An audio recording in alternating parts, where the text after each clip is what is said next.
आपको वहां लेकर चलते हैं। नारी शक्ति वंदन अधिनियम पर चर्चा हो रही है। सदन में सीएम साय का संबोधन, एक दिन का ये विशेष सत्र।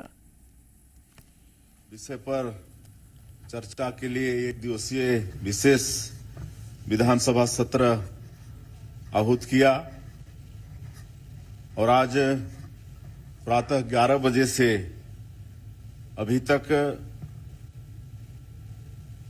9 घंटे से भी ऊपर इस पर चर्चा हो रही है और इस चर्चा में पक्ष विपक्ष की सभी हमारी बहनों ने भाग लिया है और पुरुष में कम भाग लिए हैं, काहे कि ये विषय ही महिला सशक्तिकरण से था। और वैसे तो हमारे देश में और प्रदेश में नारियों का सम्मान शुरू से ही रहा है और आज ये जो छत्तीसगढ़ की धरती है, इसको भी हम लोग माता मानते हैं। माता कौशल्या, माता सबरी, मां दंतेश्वरी, मां महामाया की ये पावन भूमि है छत्तीसगढ़ और उस धरती में स्थापित लोकतंत्र की इस मंदिर में आज हम लोग मातृशक्ति से जुड़े इस महत्वपूर्ण विषय पर चर्चा कर रहे हैं।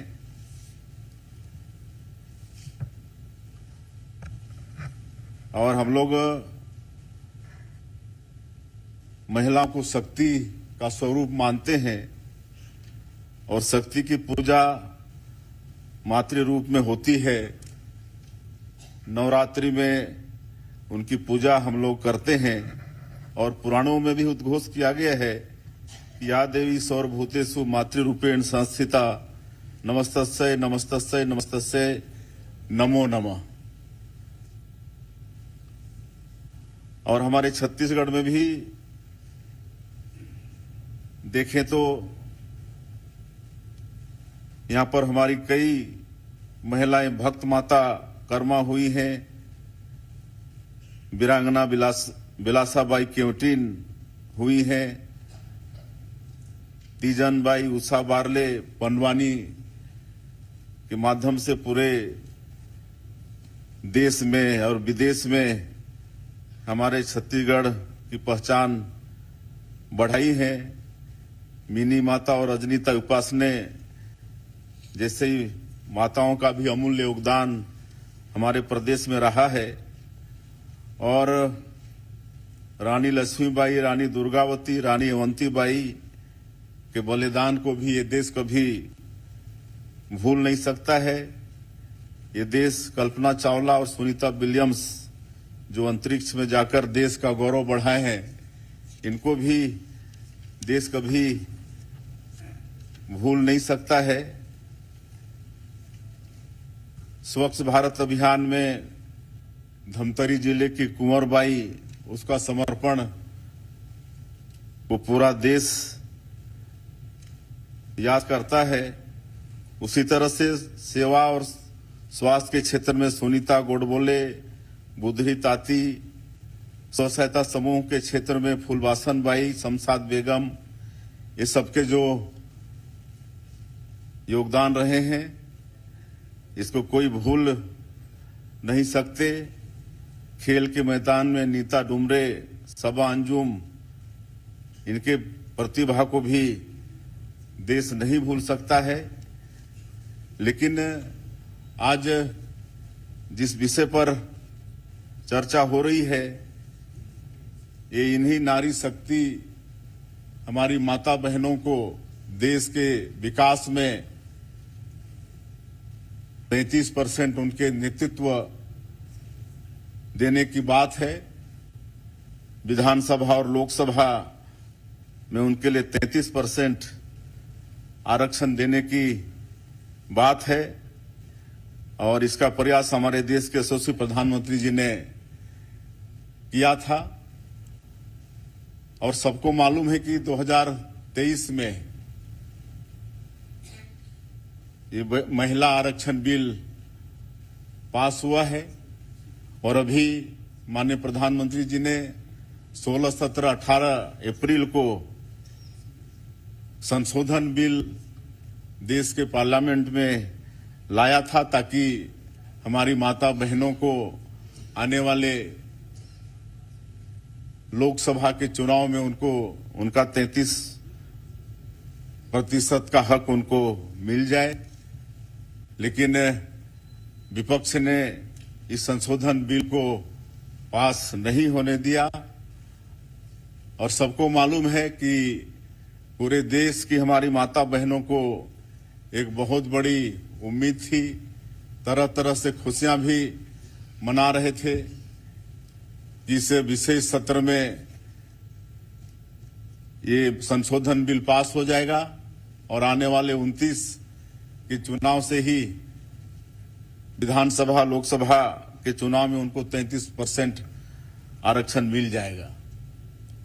और विपक्ष ने परिसीमन को लेकर, जनगणना को लेकर इस संशोधन बिल का विरोध किया जो समझ से परे है।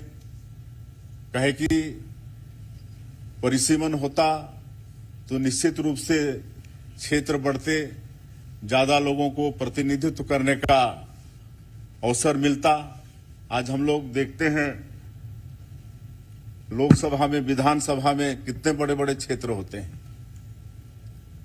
लोकसभा का तो इतना बड़ा क्षेत्र है हमारे छत्तीसगढ़ की, अगर बात करें तो मैं ही जिस लोकसभा से 4 बार वहां की जनता के आशीर्वाद से सांसद रहा रायगढ़, अब वो झारखंड बॉर्डर शंख नदी से लेकर सरायपाली के 12 किलोमीटर पहले तक, कलगीडिपा 350 किलोमीटर की दूरी, 2500 से ज्यादा गांव, और अगर टोला पारा हिसाब करें तो 1 लाख से ज्यादा टोला पारा।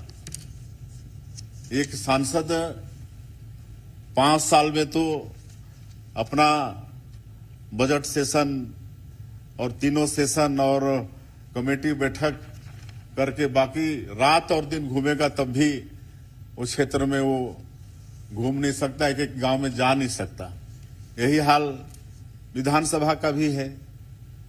और इसमें अगर परिसीमन करके क्षेत्र बढ़ता तो इससे ज्यादा हमारे लोगों को नेतृत्व करने का अवसर भी मिलता, गांव-गांव जाने का अवसर मिलता, तो वहां पर विकास भी होती। और जहां तक सेंसस की बात है और जहां तक श्रेय लेने की बात है, हमारे माननीय प्रधानमंत्री जी ने तो कहा था कि सारा श्रेय विपक्ष को देने के लिए तैयार हैं। और माननीय गृह मंत्री जी ने पूरे तर्कपूर्ण बात पार्लियामेंट में रखे थे। उन्होंने कहा था कि हम इतनी सरल भाषा में समझा देंगे कि नर्सरी का बच्चा भी समझ जाएगा। और आप सब लोगों ने भी देखा है, सुने भी होंगे कि उन्होंने पार्लियामेंट में कितनी सरलता के साथ अपनी बात रखी। परिसीमन से न साउथ में कहीं भी किसी को घाटा नहीं हो रहा था, किसी की सीट कम नहीं हो रही थी, बल्कि सबकी सीट भी बढ़ रही थी। लेकिन चूंकि विपक्ष का ये रवैया, कभी वो महिला आरक्षण की बात करके उनके मन में कभी देने की बात नहीं हुई, और इसीलिए परिसीमन और सेंसस की बात को लेकर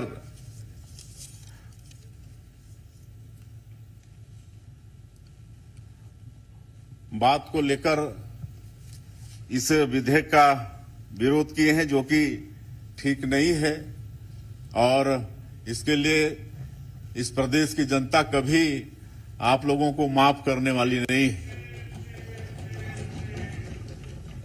और माननीय अध्यक्ष जी ने ये अवसर प्रदान किया है, आज चर्चा हो रही है संकल्प में, तो एक समय है, अगर आप लोगों को सद्बुद्धि आ जाए और इस संकल्प को सर्वसम्मति से पास कर दें तो शायद आक्रोश कम हो सकता है।